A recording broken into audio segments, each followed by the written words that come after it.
चलिए क्वेश्चन है banking final accounts में क्वेश्चन नंबर 9। लास्ट हमने देखा बैलेंस शीट वाला क्वेश्चन। आपको कैसे पूछेंगे क्वेश्चंस? आपको पूछने वाले हैं क्वेश्चंस ऑब्जेक्टिव क्वेश्चंस हो गए ना बैलेंस शीट में, सॉरी बैंकिंग में ऑब्जेक्टिव क्वेश्चंस हो गए। उसके ऑप्शन में आपको बैलेंस शीट वाला सम रखेंगे या आपको रखेंगे profit and loss account only, और बैलेंस शीट के साथ आपको प्रॉफिट एंड लॉस अकाउंट बनाना पड़े, ऐसा सब रखेंगे। और ऑब्जेक्टिव्स के अंदर ये जो है, इसके अंदर आपको बैंकिंग के जितने भी ऑब्जेक्टिव्स थे, है ना, यानी रिबेट और डिस्काउंटिंग वाले ऑब्जेक्टिव्स थे, प्रोविजंस जो करने थे, प्रोविजनिंग नॉर्म्स है उसके ऑब्जेक्टिव हो सकते हैं, या ईसीजीसी जो गारंटी वाले सम थे वो वाले पूछेंगे आपको। मैं एडवाइस करूंगा आप ये ऑब्जेक्टिव्स के लिए जाइए, क्योंकि ऑब्जेक्टिव्स के लिए जाना, उसको प्रिपरेशन करना बहुत इजी पड़ता है। और फिर भी अगर कोई इसलिए जाना चाहे, बैलेंस शीट प्रॉफिट लॉस बनाना चाहे, तो इसके लिए हम ये बना रहे हैं वीडियो। ठीक है, चलिए ये एग्जांपल के अंदर करना क्या है, prepare profit and loss account. हमें सिर्फ क्या तैयार करना है? प्रॉफिट एंड लॉस अकाउंट तैयार करना है ना, सिर्फ बनाना है प्रॉफिट एंड लॉस अकाउंट और कुछ नहीं, दैट्स इट, नथिंग मोर। ठीक है, चलिए prepare profit and loss account for the year 31 मार्च 23। अब प्रॉफिट एंड लॉस अकाउंट की बात करें तो याद होगा आपको प्रॉफिट लॉस अकाउंट कैसे बनता था, है ना। प्रॉफिट लॉस हम कैसे बनाते थे? प्रॉफिट एंड लॉस अकाउंट के अंदर हम प्रॉफिट एंड लॉस अकाउंट के अंदर हम बनाते थे, पहले आती थी इनकम्स, है ना। पहले हम क्या लिखते थे? इनकम्स।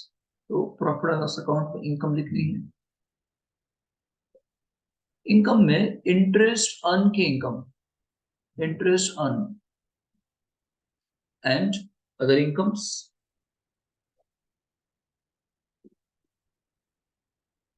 ये हो गया इनकम का टोटल। ये शेड्यूल 13, ये शेड्यूल 14। इसके बाद एक्सपेंसेस आते थे। एक्सपेंसेस के अंदर again the major expenses for the banking is interest expended.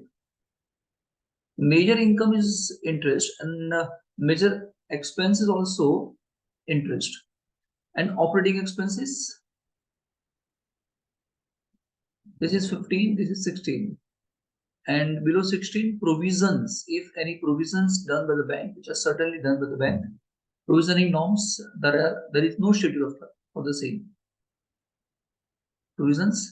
And this is total of income, this is total of expenses, a minus b, है ना, profit और लॉस, है ना, through the year of the current year यहाँ पे आ जाएगा।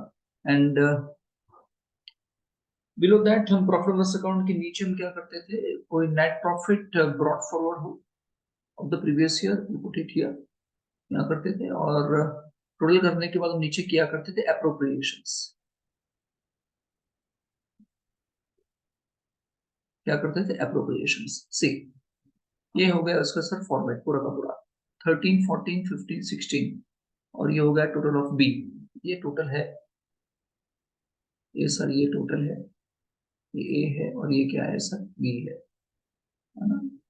चलिए फटाफट यहाँ पे अब जितनी भी आइटम दी है, this are items which are given the example, है ना। हमको डिसाइड करना पड़ेगा कि कहाँ पे जाने वाला है। चलिए interest on cash credit, interest on cash credit. तो कैश क्रेडिट बैंक देती है, बैंक के लिए CC, cash credit bank overdraft, ये एसेट्स होती है। तो 13 में जाएगा इधर, ये 13 में जाएगा इधर। Interest on overdraft, overdraft bank देती है तो इंटरेस्ट उसके लिए इनकम है। टर्म लोन बैंक देती है तो वहां पे आने वाला इंटरेस्ट भी इनकम है। इंटरेस्ट ऑन इन्वेस्टमेंट, ब्याज की इनकम हो सकती है ये, तो इंटरेस्ट ऑन इन्वेस्टमेंट यहाँ पे जाएगा 13 में। Interest on balance with RBI, जो उनको कैश रिजर्व रेशियो मेंटेन करना पड़ता है हर एक बैंक को, उनको इंटरेस्ट मिलता है तो जाएगा 13 में। कमीशन, ये अदर इनकम हो जाती है। Commission on remittance and transfer, जो पैसे ट्रांसफर करवाते हैं बैंक के थ्रू किसी दूसरे अकाउंट के अंदर, वहां कमीशन की इनकम बैंक को मिलती है 14 में। Commission on letter of credit, again commission income 14। Commission government security, government business 14। Profit on sale of land building, again 14 profit है। लॉस ऑन एक्सचेंज ट्रांजेक्शन 14 में जाएगा, लेकिन 14 में से माइनस हो जाएगा, चाहिए, वहां से माइनस कर देना है। इंटरेस्ट पेड, सी एक्सपेंस है, that goes to schedule number 15, ये 15 यहाँ पे जाएगा 15 में। ऑडिटर फीस एंड अलाउंसेस 16 में, ये सब ऑपरेटिंग एक्सपेंसेस है। Director fees and allowances 16, advertisement 16, salary 16, payment to PF 16, ये सब के सब जितने भी एक्सपेंसेस ये 16 में जाने वाले हैं। ठीक है, चलिए adjustment. Other information, interest on NPA, non performing assets पे इंटरेस्ट एज फॉलो। यहाँ का इंटरेस्ट ऐसा है, कैश क्रेडिट पे अर्न इतना है, रिसीव्ड इतना है। ओवरड्राफ्ट पे इतना अर्न किया है बट रिसीव्ड इतना ही किया है। टर्म लोन पे अर्न इतना है बट रिसीव्ड इतना है, और याद रखना ये एनपीए है।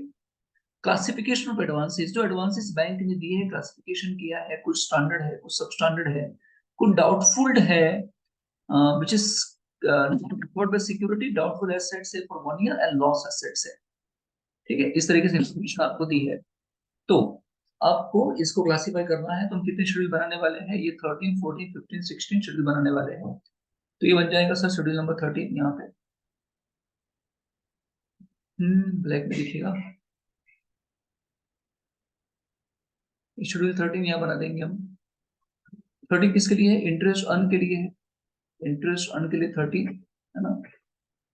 14 हम बना देने वाले हैं अदर इनकम्स के लिए, अदर इनकम। ठीक है, 15 हम बनाने वाले हैं इंटरेस्ट एक्सपेंसेस के लिए, एंड 16 बनाने वाले हैं हम ऑपरेटिंग एक्सपेंसेस के लिए। चलिए देखिए, ये ये जो 13 13 13 13 13, ये 13 जाता है, लेकिन यहाँ पे एडजस्टमेंट है, सी एनपीए में यहाँ पे एडजस्टमेंट है।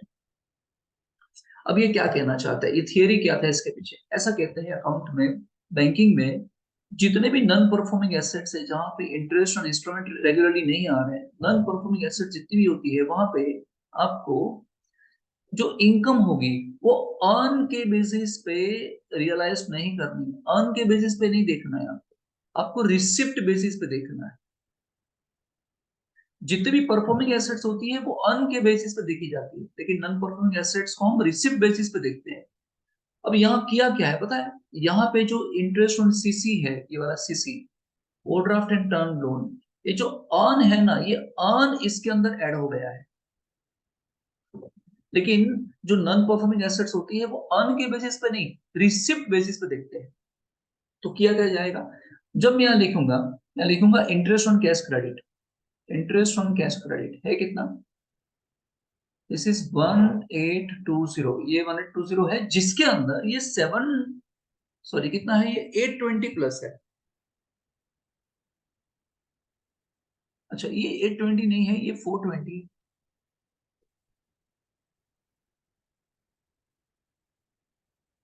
नहीं बराबर है, सॉरी सर, ठीक है, 820 ही है। अच्छा, वंस अगेन 1820 जो है, इसके अंदर 820 प्लस हो गया है। अब बताओ 820 क्या, ये तो अन है, लेकिन हमको तो सिर्फ कलेक्शन की बेसिस पे, रिसिप्ट की बेसिस पे ही देखना है।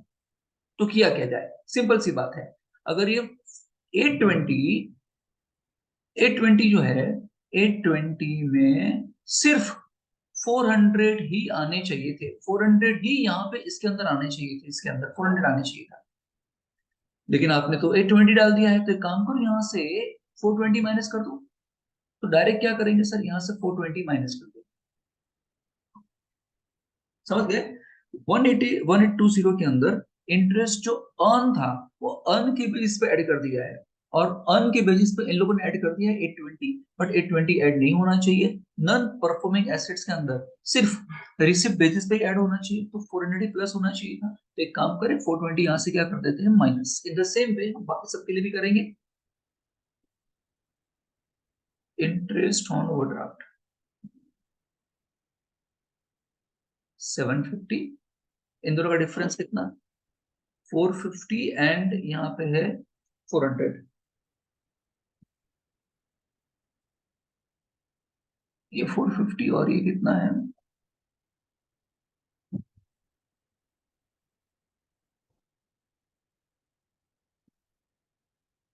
एक मिनट, दिख नहीं रहा है मुझको।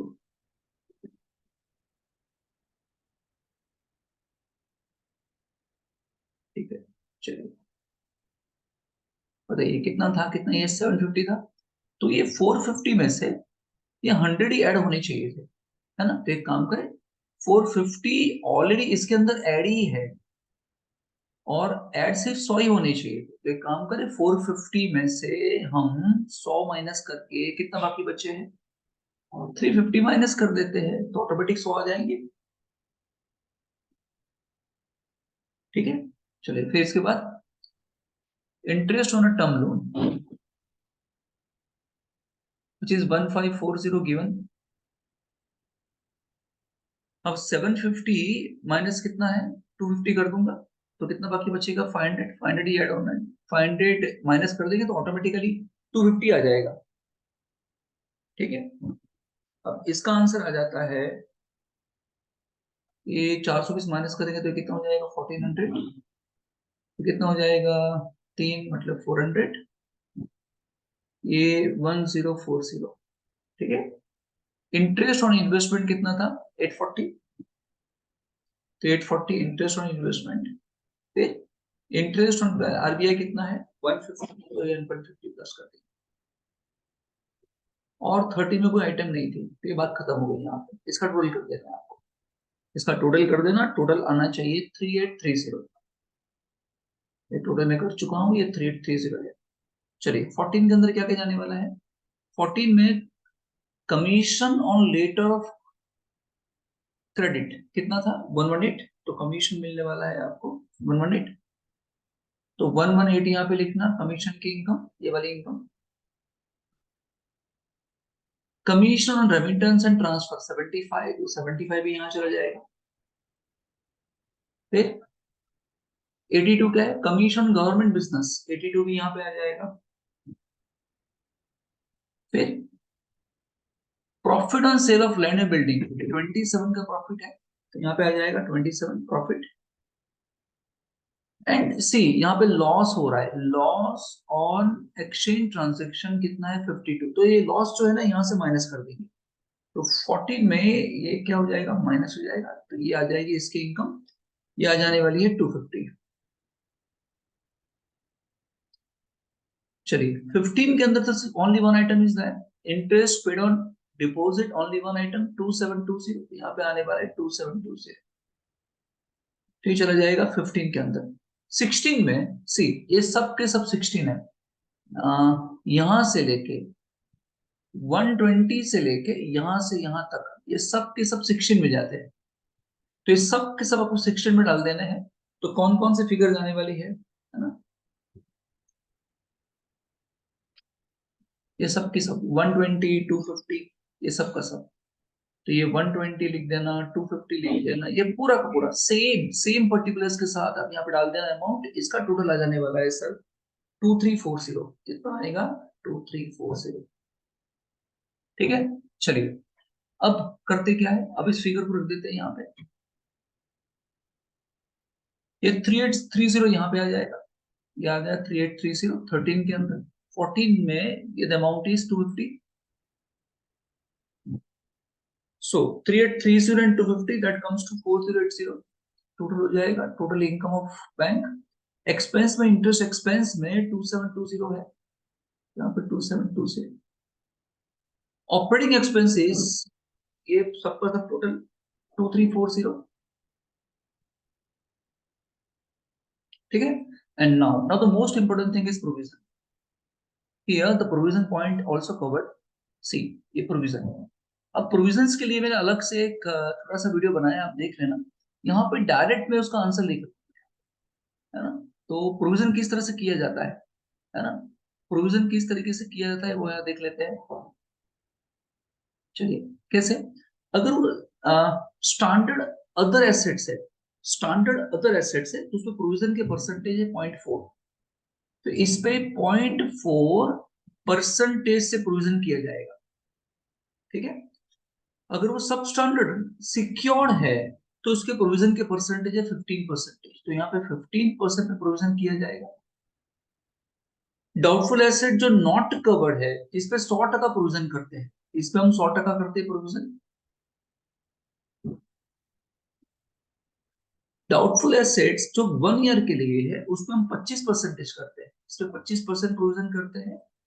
एंड जो लॉस एसेट है इस पे हम करते हैं 100%। तो अगर इस 3000 के, अगर 3000 के 0.4% निकालोगे तो दैट कम्स टू 12, ये हो जाएगा 12, तो उसका आंसर आएगा 12। ये 1120 के 15% निकालोगे तो दैट कम्स टू 168। ये 200 के 100% कितना हो जाएगा, 200। ये 50 का 25% कितना हो जाएगा, 12.5, आधा का आधा। एंड ये हो जाएगा पूरा का पूरा 200। इसका टोटल आ जाएगा 592.5, ये टोटल आ जाएगा। इसको इसको हम यहां लिख देने वाले हैं 592.5। एक्सपेंस का टोटल कर देना है, एक्सपेंस हो जाएगा 5652, ये हो जाएगा 5652.5। नाउ ये इनकम है, ये एक्सपेंसेस है। आप देख सकते हैं कि एक्सपेंसेस ज्यादा है, इनकम कम है, इसलिए यहाँ पे प्रॉफिट लॉस में लॉस आने वाला है 1572.5। ब्रॉड फॉरवर्ड तो है ही नहीं, क्योंकि ये लॉस है, ये लॉस है, और इसीलिए हम यहाँ पे इसका अप्रोप्रिएशन नहीं करने वाले हैं। Otherwise every bank suppose to make appropriation of 25% to the current year profit. 25% transfer करना पड़ता है उनको अप्रोप्रिएशन के अंदर, but since because it is a loss we are not doing any kind of appropriation. ठीक है, तो यहाँ पे आ गया सर, यही आंसर हो गया आपका 1572.5। That's it. इतना इजी था, इतना ही सिंपल था, बहुत इजी। ठीक है, तो ये एक एग्जांपल है जिसमें से मैंने सिर्फ प्रॉफिट लॉस देखा, एक एग्जांपल मैंने करवाया है जिसमें सिर्फ बैलेंस शीट देखा, और लास्ट में एक एग्जांपल बाकी रहता है जिसमें प्रॉफिट लॉस बैलेंस शीट दोनों है। तो इसके बाद वाले वीडियो में देख लेंगे, बट फिर भी मैं आपको इंसिस्ट करूंगा कि इसके ऑब्जेक्टिव वाले एग्जांपल आप ज्यादा अच्छी तरह से देख लेना। ऑब्जेक्टिव्स वाले एग्जांपल अटेंड करना आपको इजी पड़ेगा, उसका रिवीजन करना भी इजी पड़ेगा, उसमें वैरायटी होने के चांसेस भी बहुत कम है। दैट्स इट, थोड़ा फास्ट कवर करवा दिया क्योंकि कम टाइम के अंदर ये वीडियो बन जाए।